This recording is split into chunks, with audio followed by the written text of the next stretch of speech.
Welcome back to the Quiet on Set podcast. I'm Ewan Graf, and as always, I'm joined by Lachlan Thiele. On episode 224, Apes Together Strong. Wait, wrong, not wrong monkey story. Dev Patel stars in wrong monkey, wrong again. The Monkey, Stephen King short story novel. Okay, that's pretty weird. Directed by Osgood Perkins. All right, he actually directed my favorite movie of last year, Longlegs. So this is his follow-up to that, and it's horror. I guess the ultimate question is whether I liked it or not. That's going to be a fun one. Ewan, you were pretty average on it, and you're just probably more interested in how I'm going to respond, right? Yes. Did you like it? Did you vibe with the more humor intense side of this horror film? We'll get into that. Then there's also a ton of news this week. Amazon has taken over full creative control for James Bond. The Rock is gonna lead the next Martin Scorsese movie, and Dune Messiah will start filming in summer. There's a lot to talk about. I binged through the Robert De Niro-led Zero Day on Netflix, finished Your Friendly Neighborhood Spider-Man, and the third season of Reacher, as well as the fourth Bridget Jones movie and Dogman. And Lachlan rewatched The Gorge, Asteroid City. And did you restart Severance, or no? We'll get into that. We'll get to that. We'll get to that, but let's cue up the It's intro. actually and really get into funny. it. It's actually really funny. We are professionals. This is a professional podcast. Yes. Breaking Bad and Better Call Saul. Hello there. Which actually, Did you this get is me gonna a be hat as bit, well? Yes. So I've got Dune Cam. It's just a camera with my Dune steelbook. Why he split his two versions of watching it, so he's watching on two separate occasions. Anyways, welcome back. Lachlan, how are you doing? How are you doing this week? Better than you. You sound like you've God. been sick. I've been so sick the entire week, but it's that type of sickness that we're all familiar with, where you're kind of sick, but you're not 100% off. You don't have a fever you embed in it for 2 days and then you're good again. It's the underlying thing where you always feel kind of tired and there's nothing you can really solve it. And that's just been nagging me for a bit. And hopefully I can, new week now by the time this episode comes out. Hopefully we're off to a better start there. But yeah, I've been sick, but I'm also, by the time you see this episode, I will have already seen Mickey 17. And for that occasion, I'm also reading through. Yeah, no, I'm not trying to flex. Fuck, there's a lot of other books you're going to have to get through.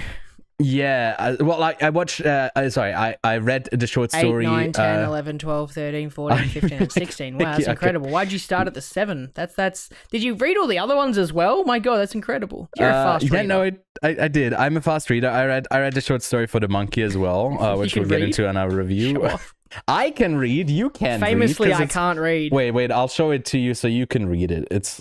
Can you see it? Yeah, let me upside down. Your cinematic reading. Perfect. The cinematic lighting is making this impossible to read. It's different lighting setup this week. Yeah, but sorry, I bought Mickey 7. I haven't started reading it for the reason, by the way, why the movie's not called Mickey 7 but 17 is because Bong Joon-ho wanted to kill him 10 more times, which is so charming. The film also premiered at the Berlinale to some pretty good responses, and we'll be taking a closer look at Bong Joon-ho's full filmography in the lead up to the film. So expect a bunch of reviews, and I guess I'll get busy binging through this book this weekend. But that's me done. I haven't really done that much this week. I've been pretty low key as well, other than watching a few things. Actually rewatching a few things because Tanika wanted to see them, and then also we are kind of in the process of house hunting, so I've also been busy with that stuff as well. That whole thing. I won't fill everybody else in about it because there's just too much. Literally, we started this Discord chat an hour ago, and we're only recording now because we've been talking about it for the last hour. And we talked about how fucked the whole market is, which is such a great time to get into it. But you know what? That's just society. That's just life. You only live it once. You might as well just fuck it all up while you're here. Exactly. Turn around that key in the monkey and see what happens. Essentially. Do I have anything that I could update you on? I don't think I've done much at all. I don't really nothing exciting, man. Nothing in the world of movies. Nothing in the world of creativity. Yeah, dude. other than like the things that I watched that we'll get to what we've been watching. I'm super keen to talk about the monkey though. I'm very keen about that as well, so let's get into that. The latest film from Oscar Perkins, who made a huge splash with last year's Longlegs, and he's already back with the Stephen King adaptation of the short story from 1980 of the same name, that, having read it goes into quite a different direction. But for this movie though, Lachlan, could you tell us what it's all about? When twin brothers find a mysterious wind-up monkey, a series of outrageous deaths tear the family apart. 25 years later, the monkey begins a new killing spree, forcing the estranged brothers to confront the cursed toy. It's not a toy. It's definitely not a toy. You not don't a call toy. it a toy. You don't call it a toy. Don't call it a Don't toy. make that mistake. Oh no. It comes in at a runtime of 98 minutes. Has so far been received pretty lukewarmish over on Letterboxd. It's a 3.3 on IMDb, a 6.8, and on Metacritic a 64 based on 32 reviews. It's distributed by Neon and was reportedly made for a budget of around 10. After last year's Longlegs, which also succeeded very much at the box office. I don't know how you kind of came in contact with the marketing, but they're trying some, like, they know they have someone who can create a hit here, so I think they're pushing it a bit more.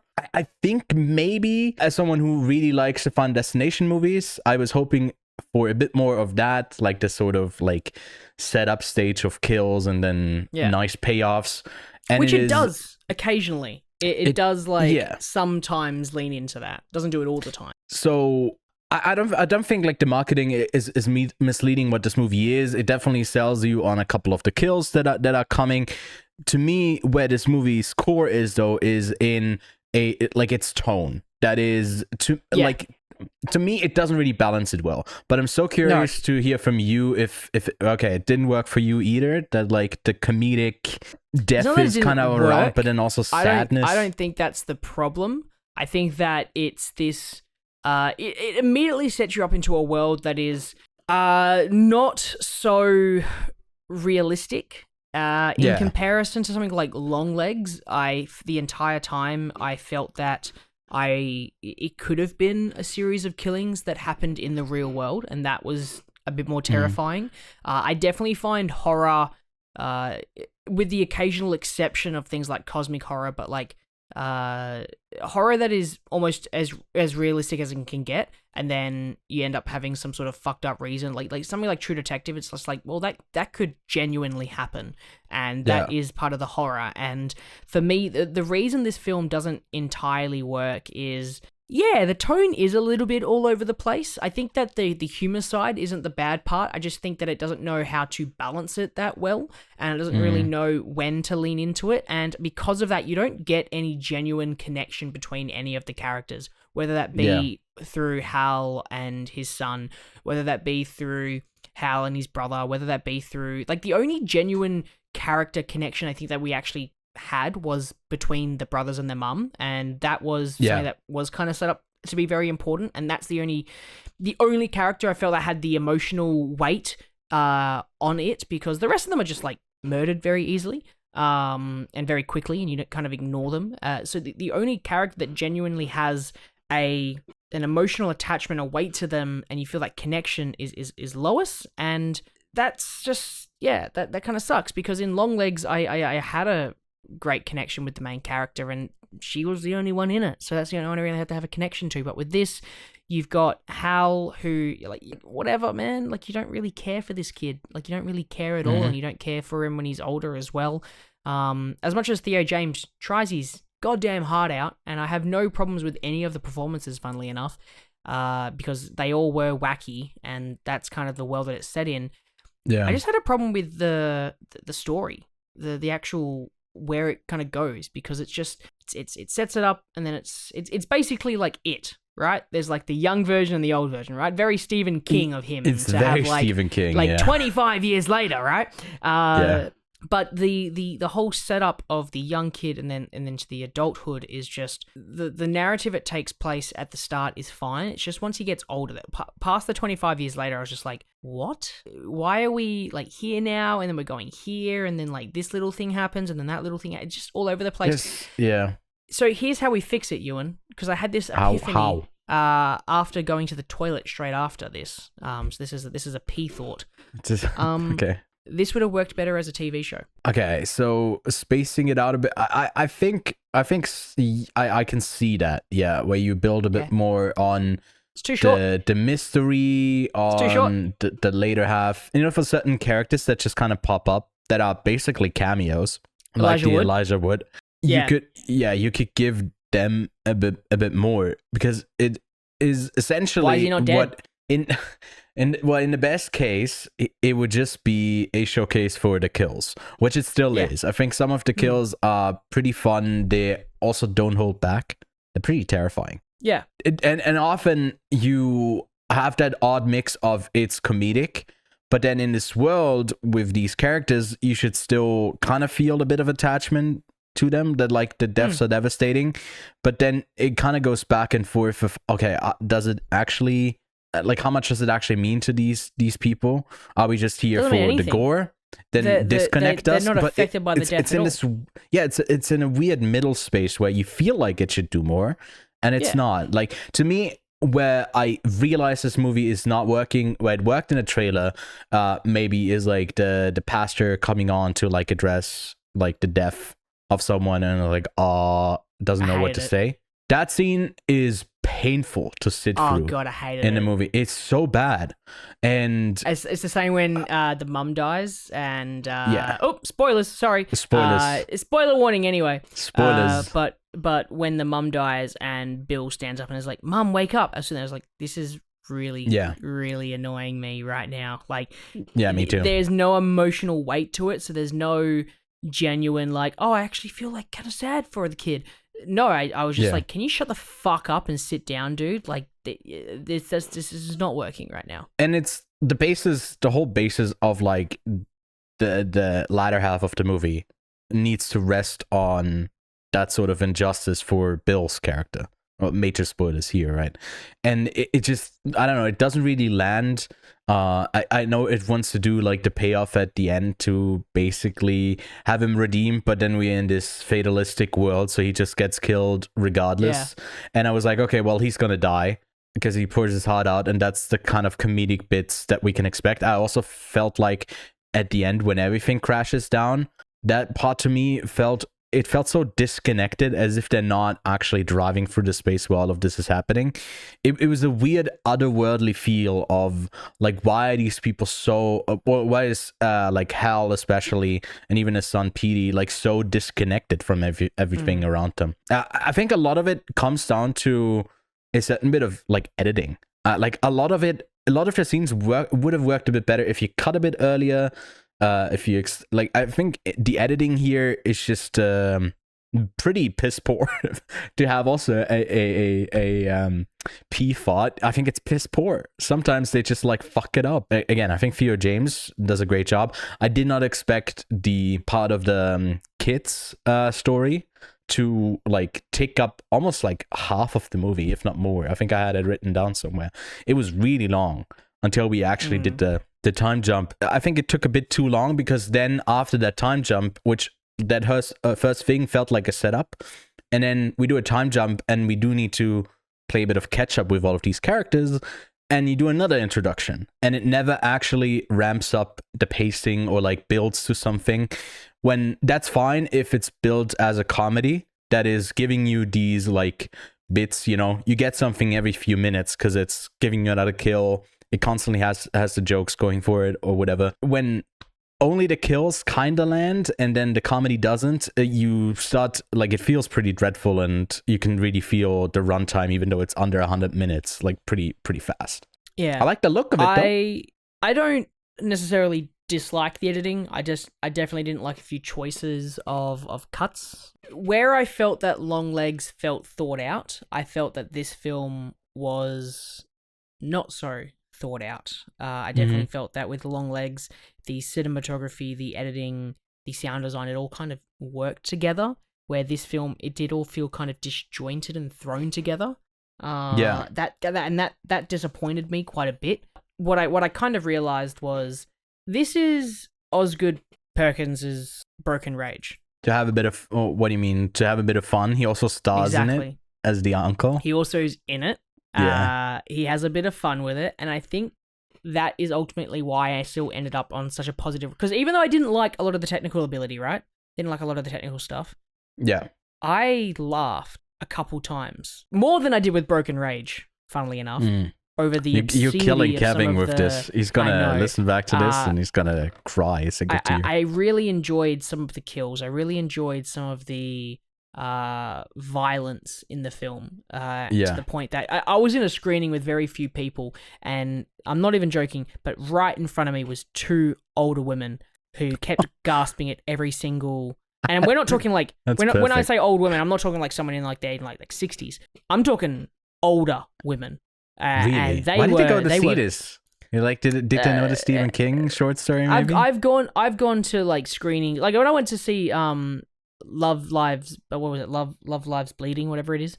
There were some old ladies in that screening as well. And Right, they were definitely but they're probably having the time of their lives as well. But with this, they were gasping at some of like the kills, and I was chuckling. Like the opening kill.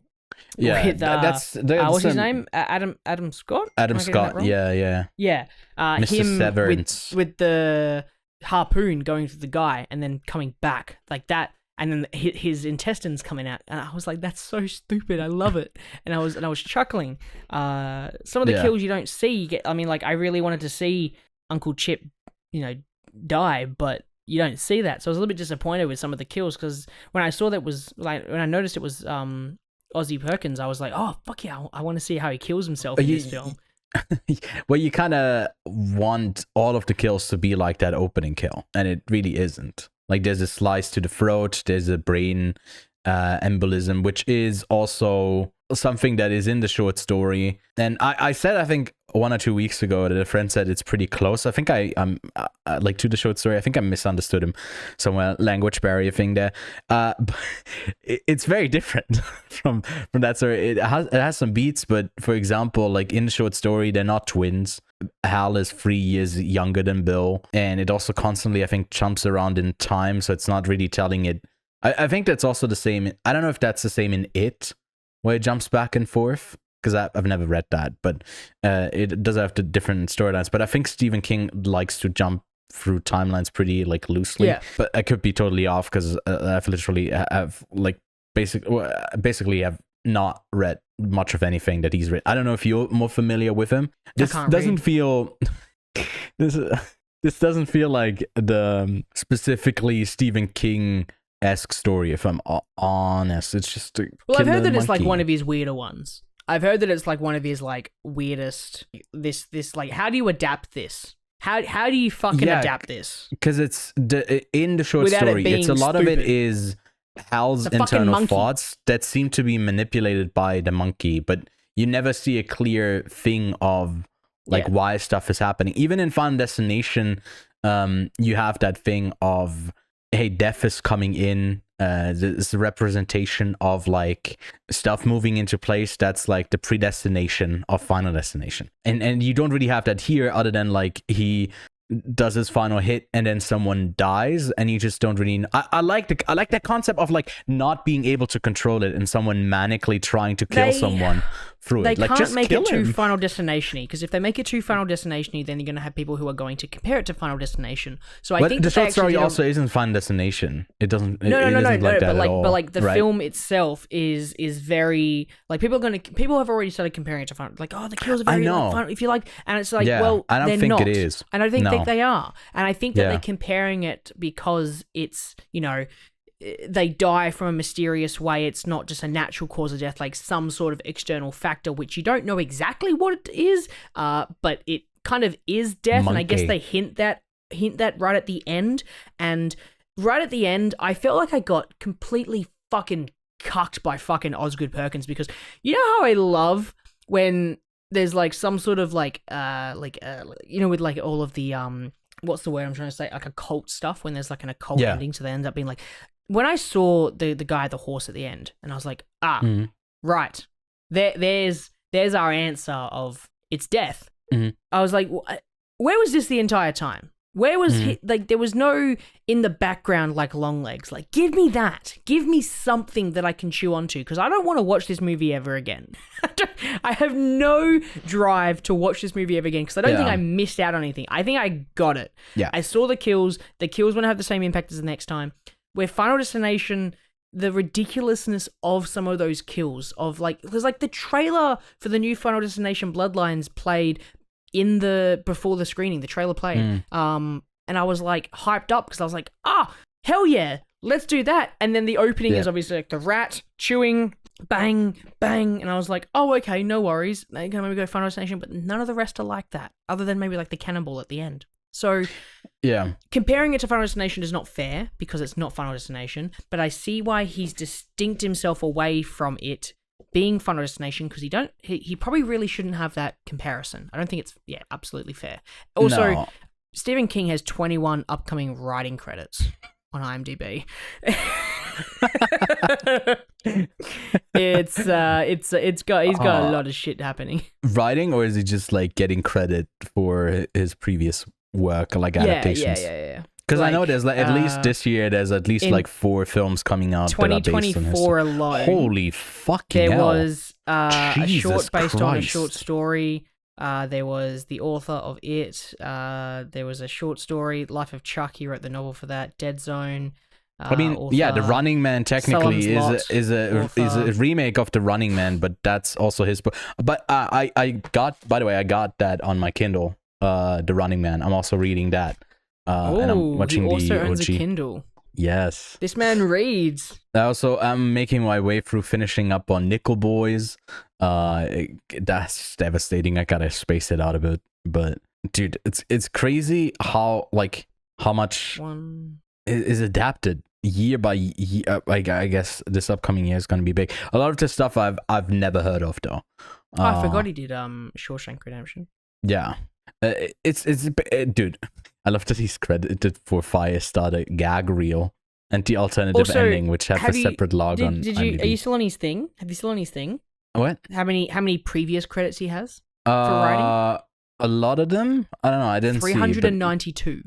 Okay. Yeah. No. Which means by the end of the year he will have over 400 writing credits. Again, some of this stuff is a bit ridiculous because it's the same thing a couple of times, but he gets a credit for every that it comes up. But yeah, I know, he has a couple hundred.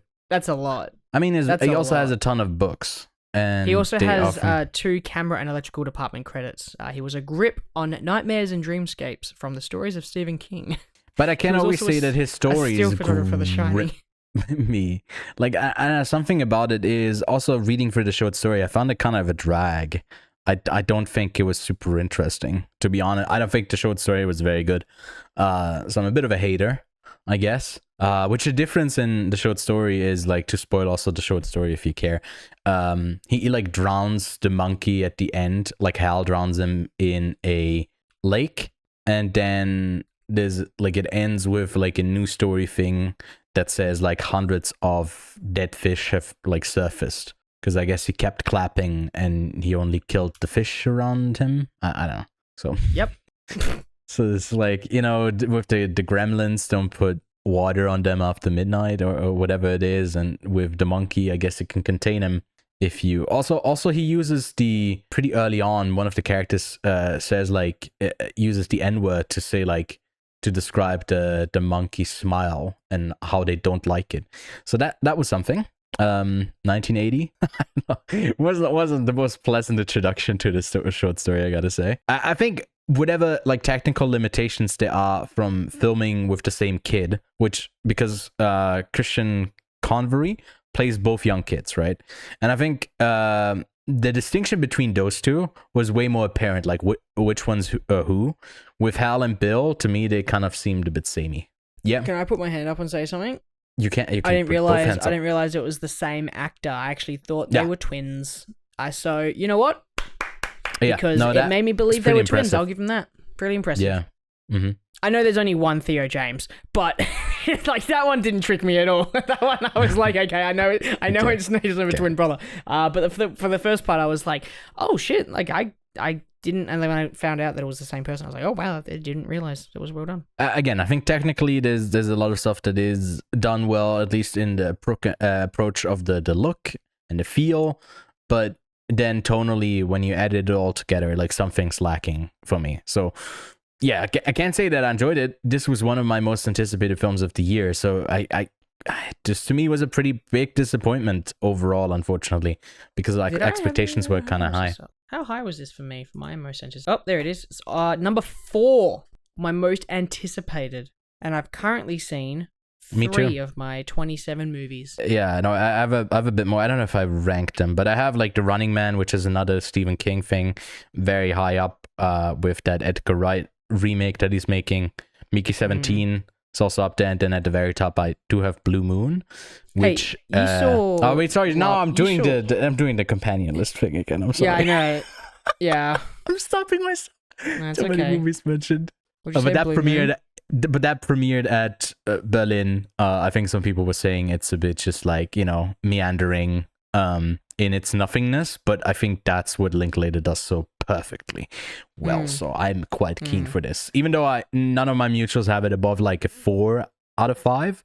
But what are friends for still. Anyway? 4 is good. 4 is good. Again, one more companionless thing. Die My Love, I think, is rumored that it could maybe play at one of the festivals this year.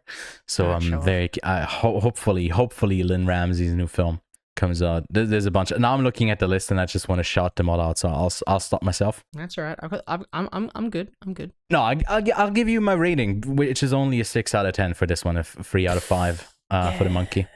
I wish I would have liked it more, but I can't say that I did. It's okay. We can all have opinions, and sometimes opinions can be wrong, because I'm giving it a 3.5 out of 5, so a slightly higher score than you.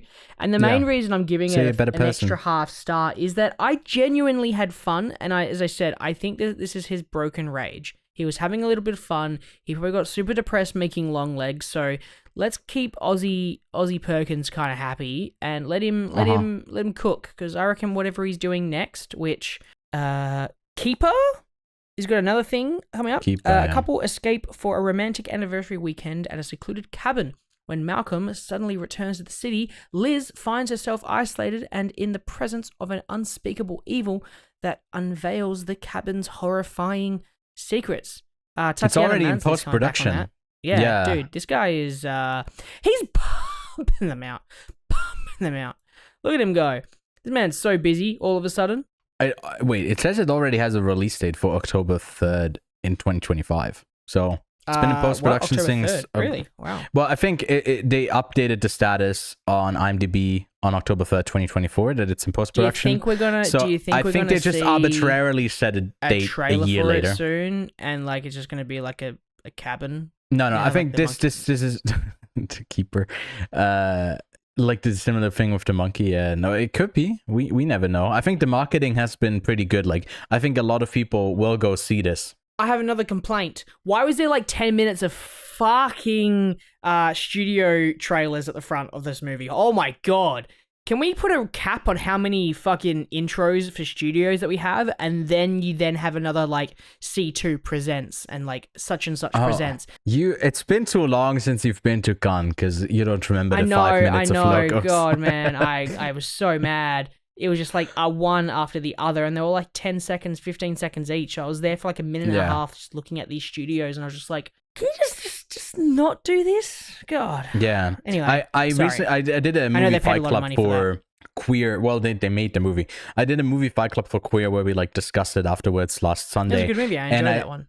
I noticed in the opening, it also does like the front rolling credits in a way. And a lot of people were like talking while that was still happening.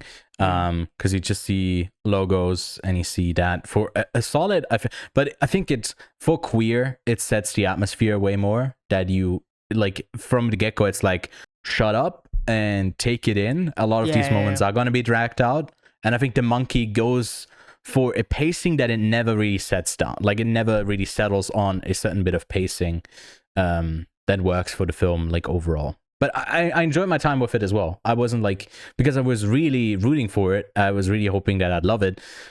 So I tried to have a good time with it as well. And there's some great moments in it as well. When it comes to double features, if we were to be done with the monkey, we put it down. We're done twisting the key. We throw it down a well, wherever. We hack it apart. What would you pair up with it?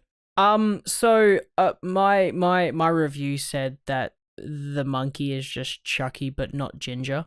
So I feel like Child's Play should be my double feature, but I don't think I want it to be my double feature. Mostly because I feel like it's just got nothing to do with it at all. I think it's a good pick to stay in the horror realm of like this odd creature. It's better than having, I don't know, something like Annabelle or like other weird creepy puppets. And I haven't seen Child's Play, actually. I've never seen the Child's Play movies. Okay. The Chucky movies. I guess Child's Play might be my pick. Well, you say yours, and I'll see if I can figure something else out.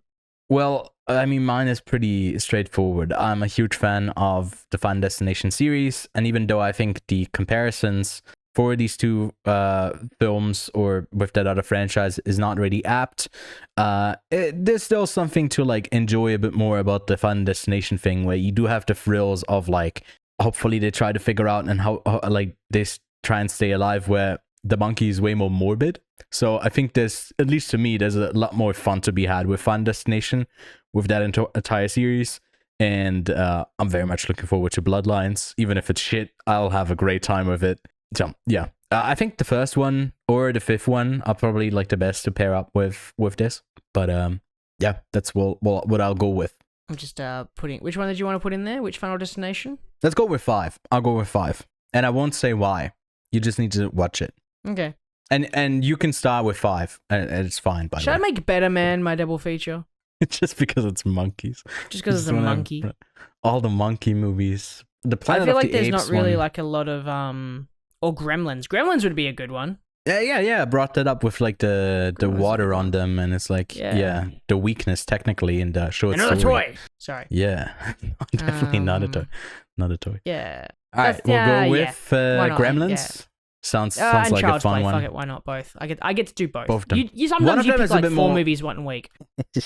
One of them is a bit more just horror, right? With Child's Play, even though I've not seen it, I think that's the vibe a bit more. With Gremlins, you do have a bit more of like the comedy. So those make it a triple feature. You know, who's holding us back for not making this a triple feature? Like, no one is. We just do it. But that's it for our review of The Monkey. Now, I do have a bit of an update to give on our Oscar prediction race. Link below, by the way. You can find, and we'll remind you of this in the upcoming weeks, I guess for the next 2 weeks until the Oscars happen. You can take part in a Oscar prediction contest and win 1 year of Letterboxd Pro for free. Or if you already got that, then you can also pick a movie for us to review, and we'll do it as like a separate video. That's basically the main prize that we're giving out. Or you can just do for funsies and the claiming rights that you won the Quite Unsaid Oscar prediction race. But you can find that link below if you want to participate. And while you're there, subscribe, leave a like, I'd take share. the Letterboxd Pro. Yeah. I mean, the thing is, we also have an in-house thing going. Whoever wins out of the 3 or 4 of us, I think all 4 of us are going to participate, we'll have to get a pick as well of a movie that we're going to review. Last year's when Kevin won, I still have not published. We've recorded that back in March. I still have it on my hard drive. So that goes up alongside. Be on the lookout for that. He made us watch Election 1 and 2, which are pretty fun movies, I gotta say, pretty good ones. But Lachlan, let's get to what we've been watching this week.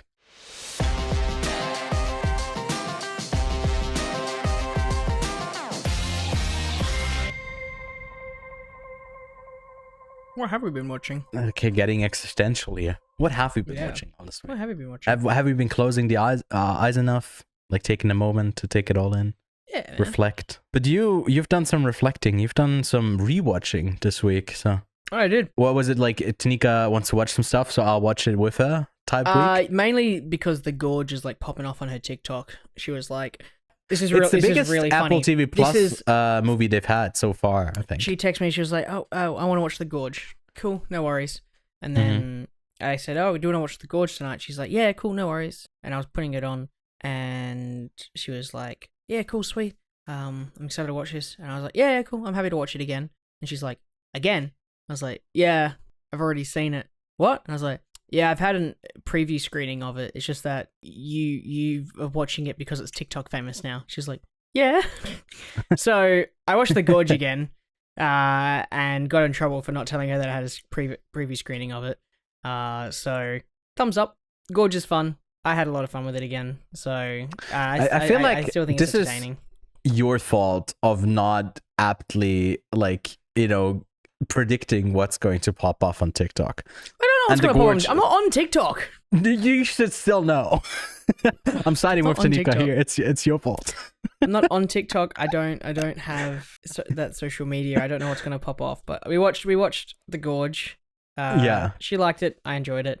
I watched Asteroid City. I still like Asteroid City quite a bit. It's a lot of fun. There's a cleanse from like the darkness of the Gorge. You go to like all the bright colors of something Asteroid completely City. different. I watched Asteroid City like the night after we did the podcast last week. So that was the first thing I watched, and then did The Gorge, and then today we did watch the first episode of season 1 of Severance. Okay.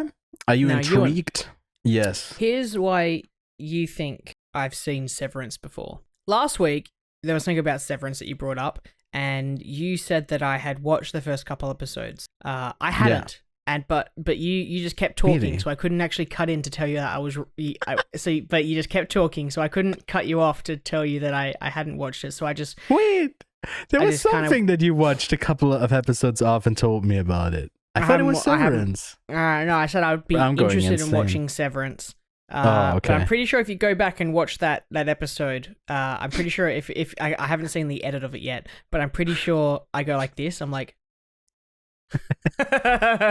I'm mouthing I haven't seen Severance, but I'm not 100%. I can't actually remember exactly if that's happened, but I definitely haven't seen Severance until today, which I'm intrigued. I think that it's really, really interesting, and I can see the hype around it, and I'm very keen to keep watching it, and so is Tanika. We both gave it a thumbs up. You could have a bonus thing of like, we do have previous screeners for it.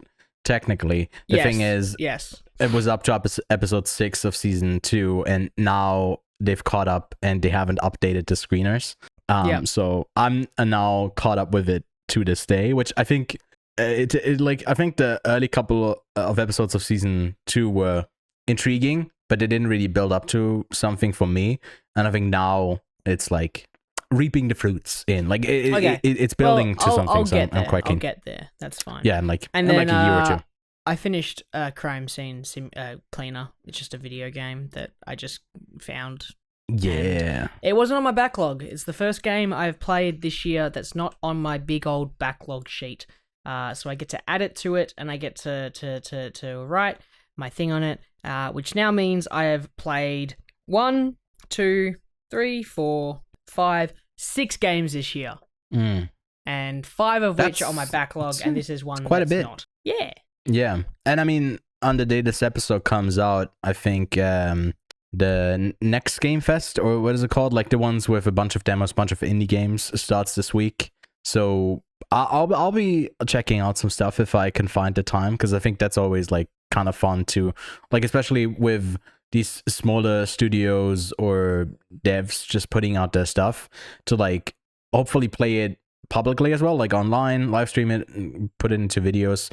I might do that, but no promises. And then it's easy because they check it out and they end up seeing your stuff, and it can be kind of a rewarding thing of them actually getting feedback from someone who's played it. So like that, to me, I kind of like doing that. So I might do that next week.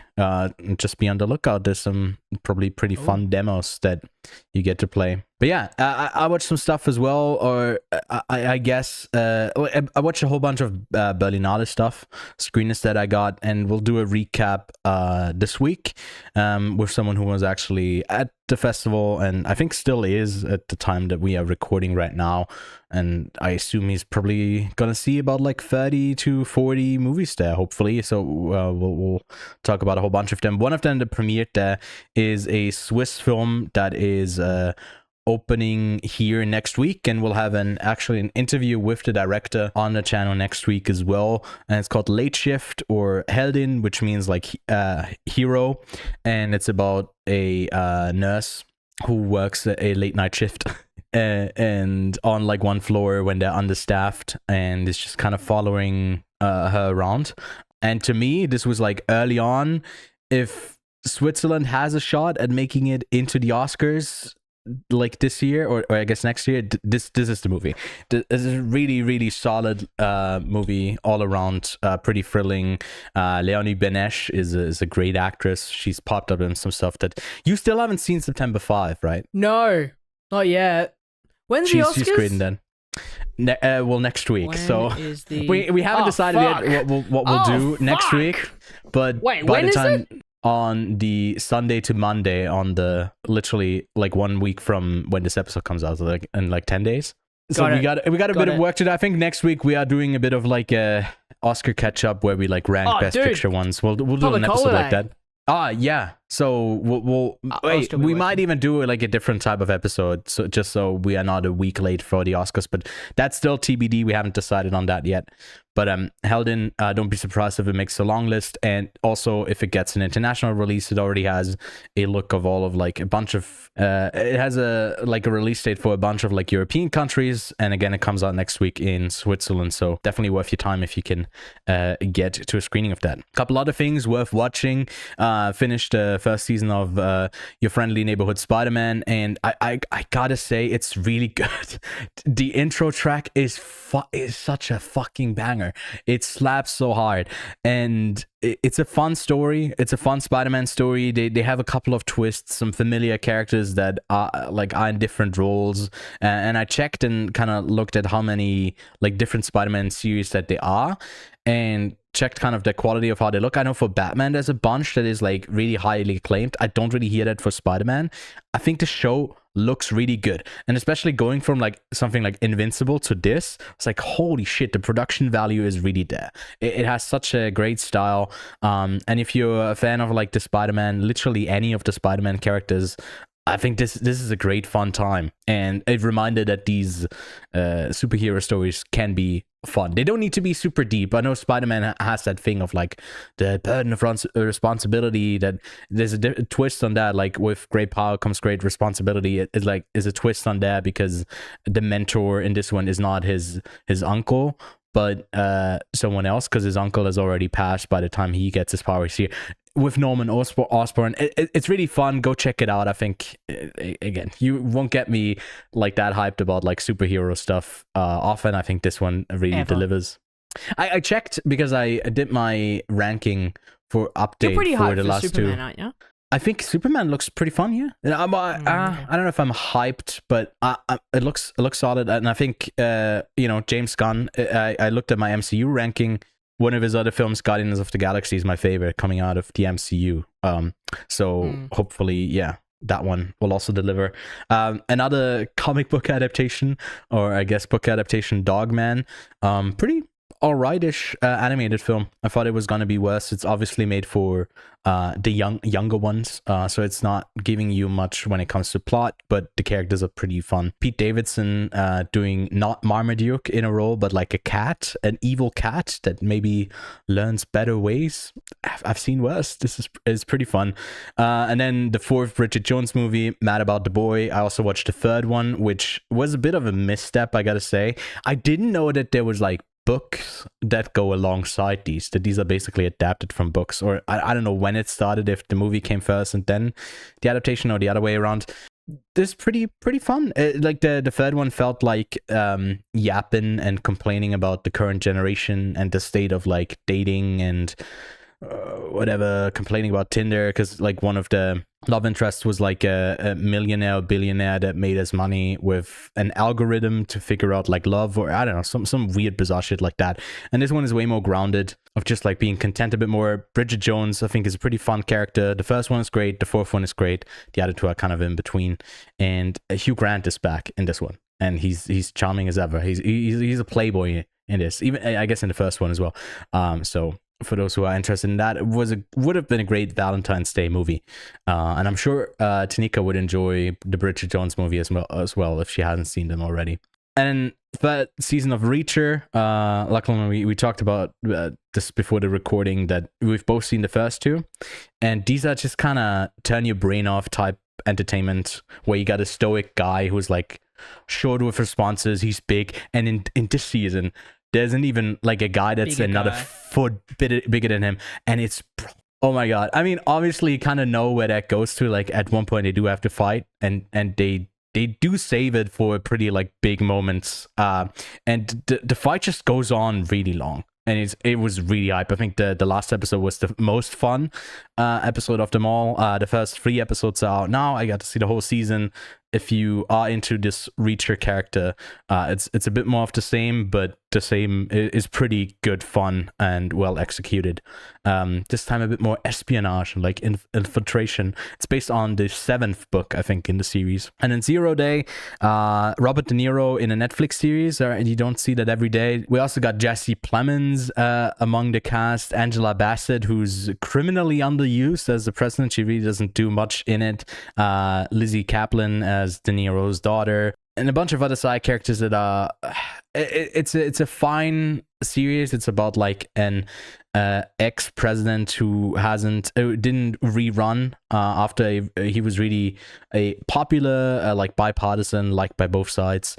And 12 years later, there's like this 0 Day thing where basically all the phones get hacked for a minute and everything cuts out and a ton of people die because of it. And it basically, it gives fear about like this happening again. So he gets a committee to deal with it. And it kind of meanders around a lot in the sort of like almost getting to political commentary a bit, but it doesn't really do that much with it, and with the parallels to real life kind of melding together a bunch, it just ends up not doing much of anything. But it's still pretty entertaining. It's quite well made.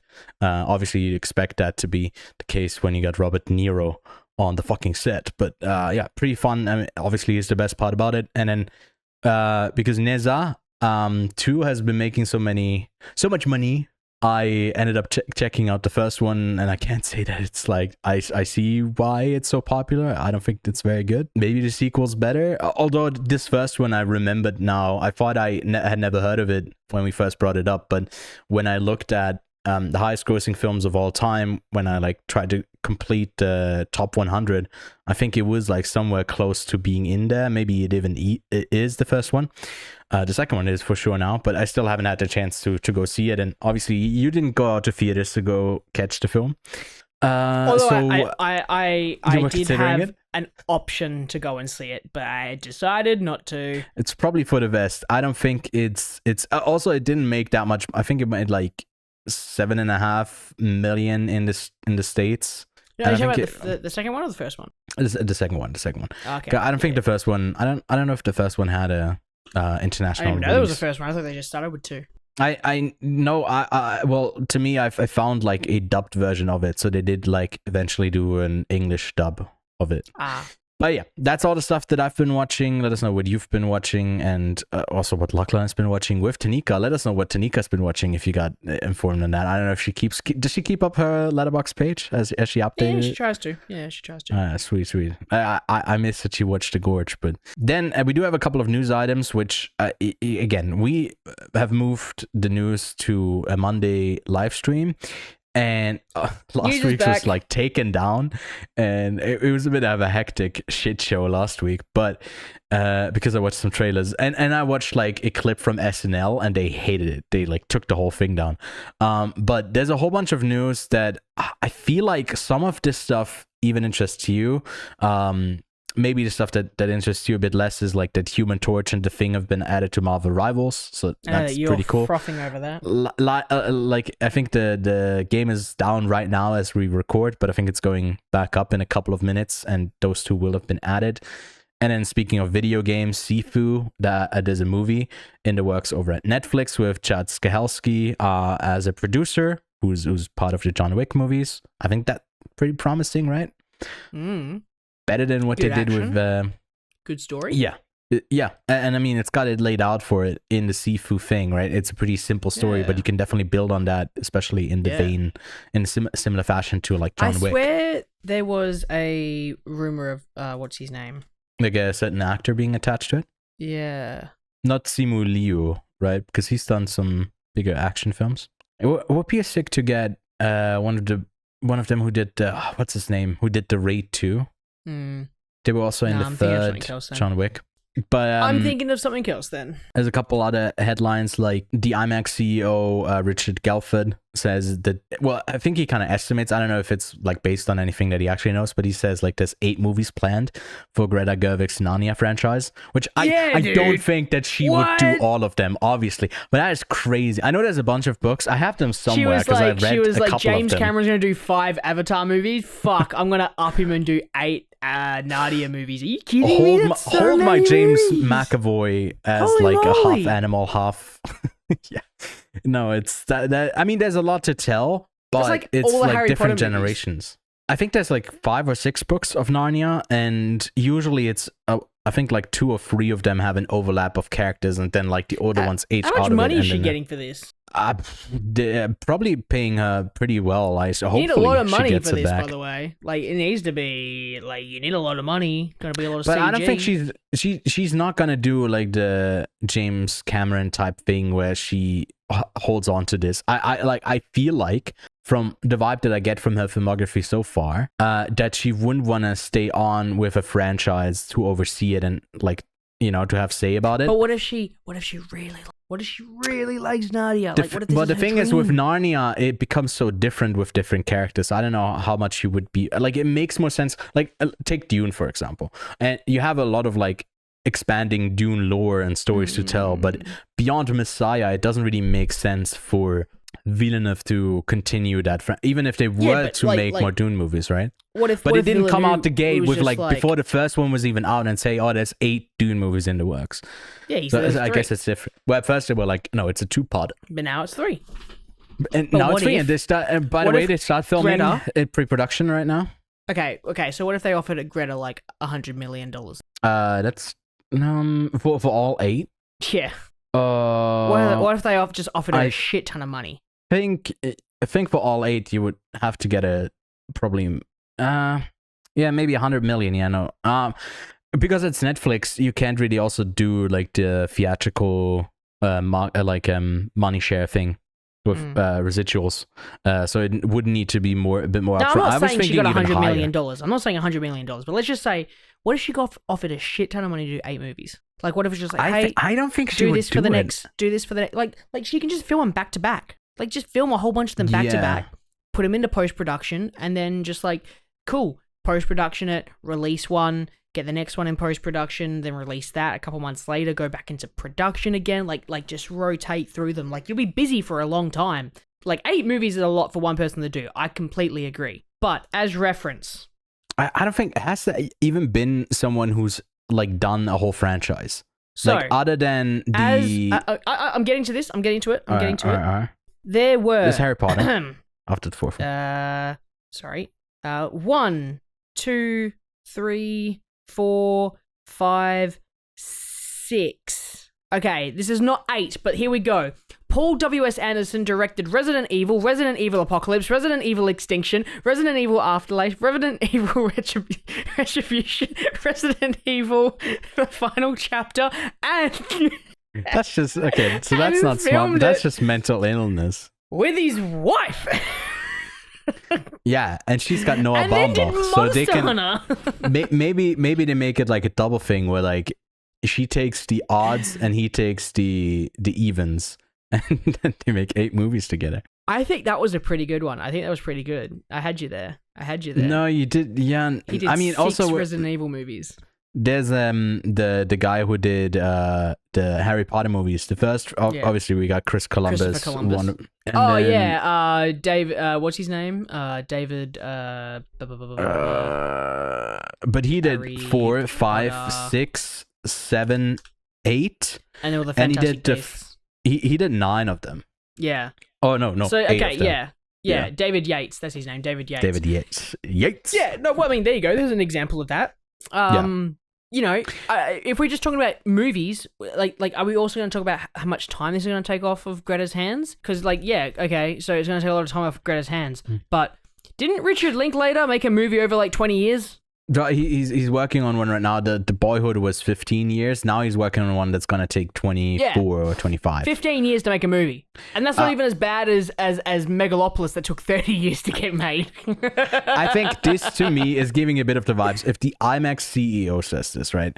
it feels a bit more of like, oh yeah, look at this franchise that is already so confident in, like, it feels a part of just promotion.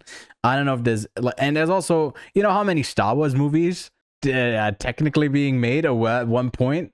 I just don't feel like Netflix is set on making that many movies, especially with Greta Gerwig. I don't see why they wouldn't try to do all of the Narnia books, or at least maybe, I don't know, like maybe stretch some of them out. So, because like you said, like your critique with the monkey, some of the stuff would work pretty well as a series as well. So maybe you space them out, and that works a bit more on Netflix, where maybe you have a bit more of a two-parter, but instead of having a year apart, you could have it like 2 months, similar to how they release some of their series. Like, for example, the final bit of Cobra Kai was like, it were 3 parts to the final season. Lord of the Rings. That's a good example. Do you mean like the 6. Lord of the Rings? What do you mean 6? There's 6 movies. I guess there's 6 Lord of the Rings. Yeah. You mean like from the same director? We're still under the director. George Miller. That's a good one. George Miller. 4, yeah. All of the Mad Max spaced movies. apart. But this to me is giving the vibe, we're going to make 8 movies in like 14 years. This is a good one. This is a great one. Hang on, how many of these movies were made? I think there's only a couple of them. This goes back a little bit. 2001. There we go. 1, 2, 3. I swear to God, if he talks about like the 4, Olympus has fallen, all the places that have fallen. 5. Wait, this is executive producer. No, I want director. It's only 5. Oh, okay, never mind. I was going to say, Robert Rodriguez did all of the Spy Kids movies. But again, I think this is way more niche. I think with Narnia, with that fantasy that has kind of been lacking, especially one that is also family friendly. We got Paul Thomas Anderson. No, not Paul Thomas. Paul W.S. Anderson. Paul W. Don't you dare bring Paul Thomas into this. One of them is an S rank, the other one is a huge W, you know. Yeah.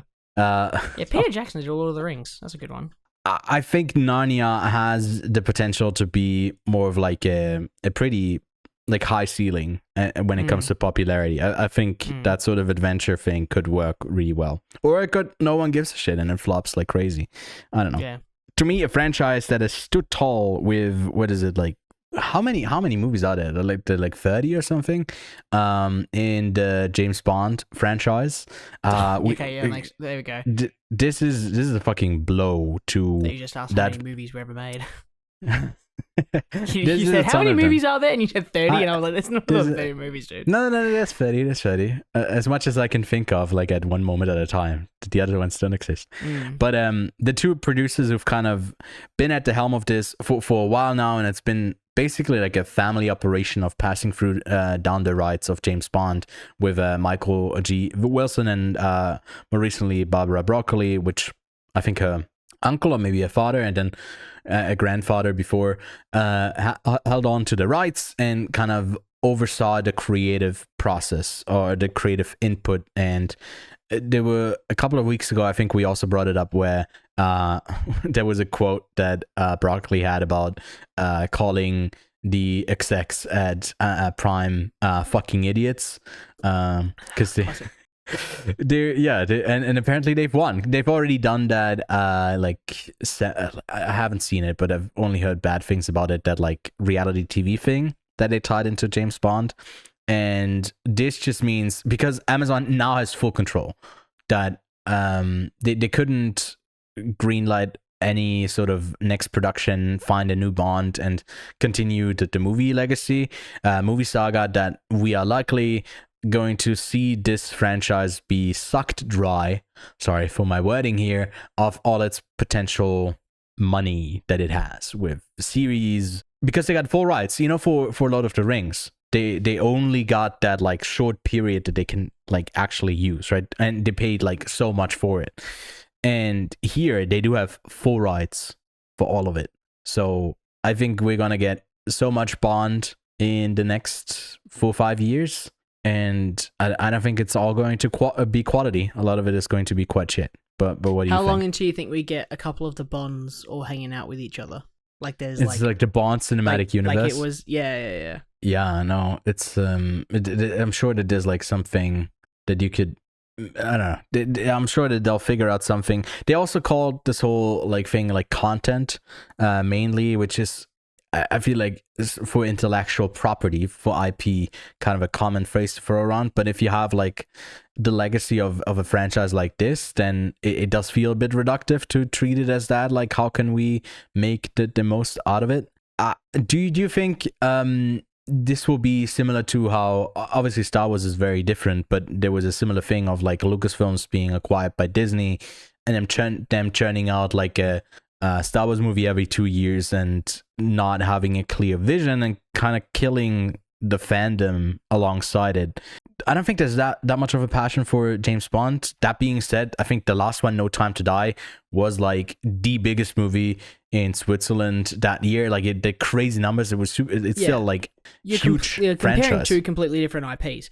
Star Wars is significantly larger than what James Bond will be, but James Bond is still a moment in every single person's, like, everyone has a everyone's seen a James Bond movie of some kind or knows of a James Bond movie, and James Bond is throughout pop culture, even if it's just like a spoof. Like Austin Powers is obviously, without James Bond we wouldn't really have Austin Powers, because they poke fun of so many James Bond tropes. And I think that there will still be a place for James Bond movies. I don't know what they're going to go about it. I really hope they don't 2024 modernize 2025 I should say modernize James Bond and make him this sort of, or her, or whoever they decide to pick, because honestly that really doesn't matter who they pick. I'm totally cool for them changing Bond to be a woman, or could be a person of color. I'm cool with that, because the person of James Bond, the identity of James Bond, never really mattered to me. It was really more of the spy espionage stuff that I really got into. So whoever they decide to pick, that's cool. I just don't want them to make them. I just want to make them like. I don't want them to. I hate to say. I don't want to bring Chris Pratt into this, but I don't want them to Chris Pratt it. You know how like exactly he's like so overly confident and witty, and Bond is not that. Bond is cool. I want cool Bond, but you know what? They're gonna fuck it up anyway. I mean, with Daniel Craig came huge backlash when that was announced, and I feel like it's no matter who it is, there's going to be backlash, because that's just this. I mean, even 20 years ago, that was the space that we were living in. I think the internet has just kind of amplified it, and I think that like they said that they were open for like like a black James Bond. I think the one thing that they were trying to hold on to is that he's British, and it was spin-off. You could make it. The thing is, they had like Amazon had something with like The Citadel, which had the first series. I don't think it played very well. I don't think it did very well. Did it? I think 2 or 3 spin-offs, and I got screeners for. I remember just because I never watched them for like the same show a month apart. They had like a in a different city or a different place or whatever. That's not even something that anyone cares about. So something like this, they could just exploit so much. And honestly, from their perspective, why wouldn't you? And that's just really depressing that they are holding on to the full power of this now.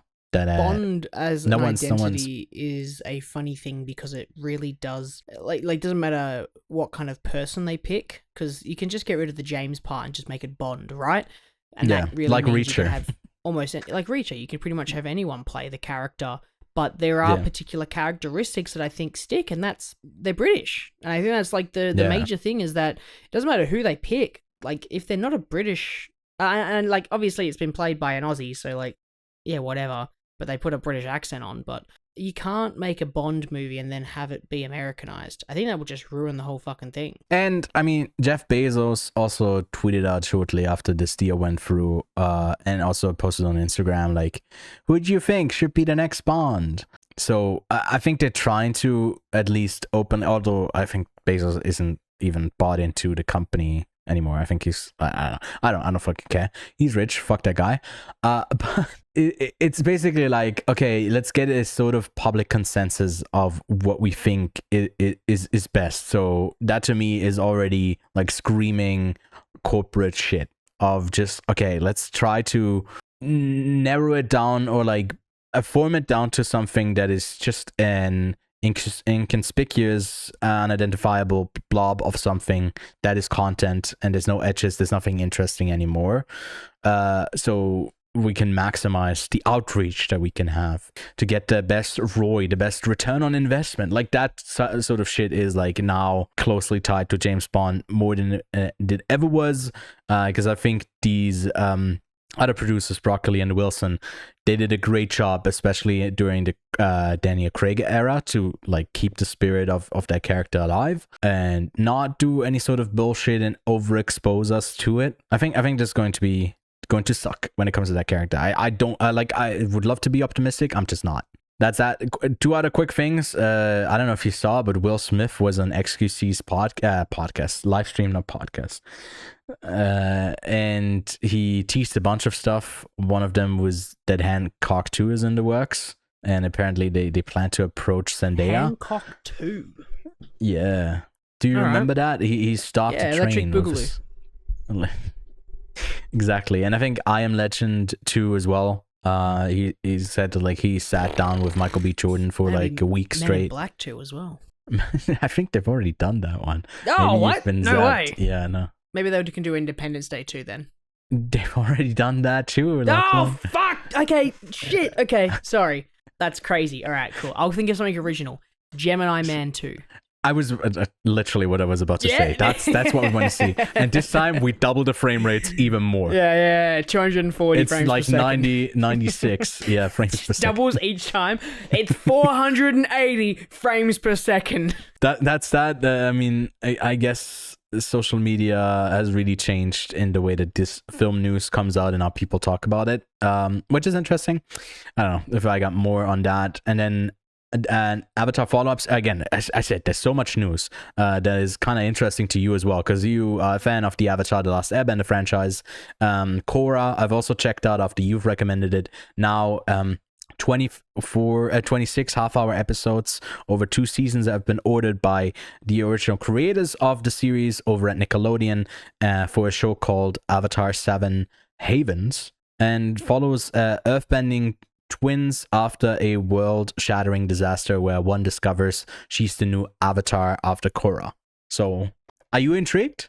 Yes, the twin aspect gets me excited because it means they can, one of them is the chosen one and the other one, and then you can, it so sets you either up have a pretty one of them going evil, or you have them being like still best of friends, but like one of them keeps getting captured or something because they always think it's the Avatar, but it's not them because they're twins. So there's a lot of things they can play with the twin thing, and one being the chosen one. I can't think of there's obviously a lot of movies where they play with the twin aspect, but I can't think of any movies of the chosen one having a twin. It is an interesting concept. I think this sounds pretty solid, and the original creators being involved. It's always because I think even Korra wasn't obviously not up to the level of the original 4 seasons of Avatar.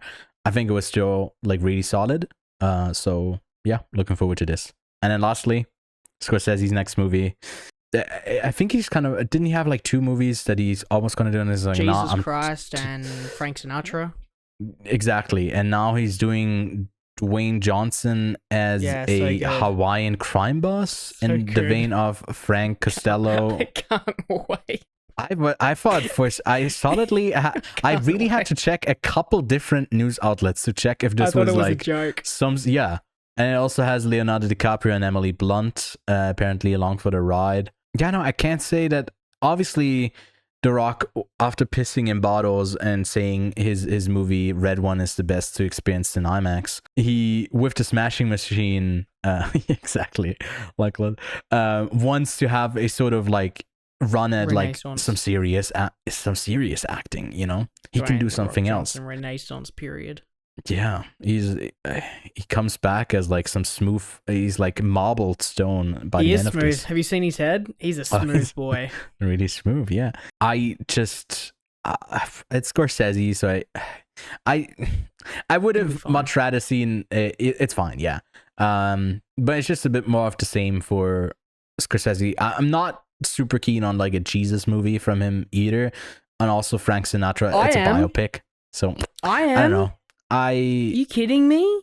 I just hope he gets to do all of them and more. This guy needs to make movies forever. Okay, we can't lose Scorsese ever. Woof woof. Dwayne Johnson, the lead of a Scorsese movie. I didn't have that on my 2025 bingo card. That's it for all the news. And again, it was a big week. I legit was a bit surprised of how much has been happening.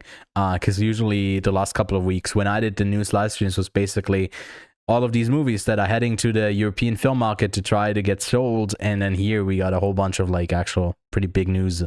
But Lachlan, that's pretty much it when it comes to that. So let's have a look at what's releasing next week. And again, we're changing this a bit. It's a couple of highlights instead of the whole lineup. If you want that will be in the Monday live streams. There's honestly really nothing coming out this week. It seems like because the Oscars are happening that weekend, even though it's on a Sunday, it was like nope, no releases this week that are actually big. So there was no highlights from the main releases that I would include. A Complete Unknown comes out in Switzerland, and then it's also out on premium VOD, so maybe go check that out just in time before the Oscars roll around. Maybe Timothée Chalamet ends up picking up that Oscar over Adrien Brody. We'll have to wait and see. And then, like I already talked about, Late Shift, Heldin is coming out in Swiss theaters, and we got the interview with the director up on the channel later this week. Like, I don't know if you got any picks, because again, I looked at the Australian market. Yeah, you do? Okay. What's your people? On the 27th, we have got 2 Oscar-nominated films coming out. I'm Still Here and Seed of the Sacred Fig. So if you're wanting to catch up on some Oscar-nominated films and you're in the Australian region, then those are both coming out on this week. And that's pretty much it for this week. Again, next week, because there's no big release, it's a bit of a catch-up that we are going to do. Maybe you catch A Complete Unknown, which you haven't seen yet. September 5 maybe might be on that list. We'll have to see how many you can sneak in and want to actually see. I think the Best Picture ones would be great to see, so maybe we get to see you go check out I'm Still Here. But we'll do a bit of an Oscar special next week. Again, by the time we have recorded, the Oscars haven't happened yet, but we'll figure it out. We'll see it there. Again, if you want to win that prize of being the Quiet on Set Oscar predictor, then there's a link below to that to participate in that giveaway if you end up winning it. We've always been pretty bad at it, Lachlan. I think neither of us have been close to like winning it. I'm pretty good. I think I'm tied. Okay, sure. I think you're the bad one. That is we'll see this year. I'm sure I got a fun one for all of you to watch if I win, so let's bring it. It's on, okay? Oh, wait. Hang on. I forgot to say something before we finish. This is only for the people who've stuck around this long. I watched the first 2 minutes of Emilia Perez. Uh-huh. And Tanika was like, is it in English or there's subtitles? And I was like, there's parts that are in English. She's like, well, parts that are going to be subtitled as well. I was like, yeah. She's like, I don't really want to watch this. I don't have the brain capacity right now to read. And I'm like, okay, off. I'll get around to it. Maybe you'll catch it this week, but I can't say that it gets easy on the brain as you get further into that movie. No worries. But we'll catch you next week, post Oscars, I guess. Bye. Bye.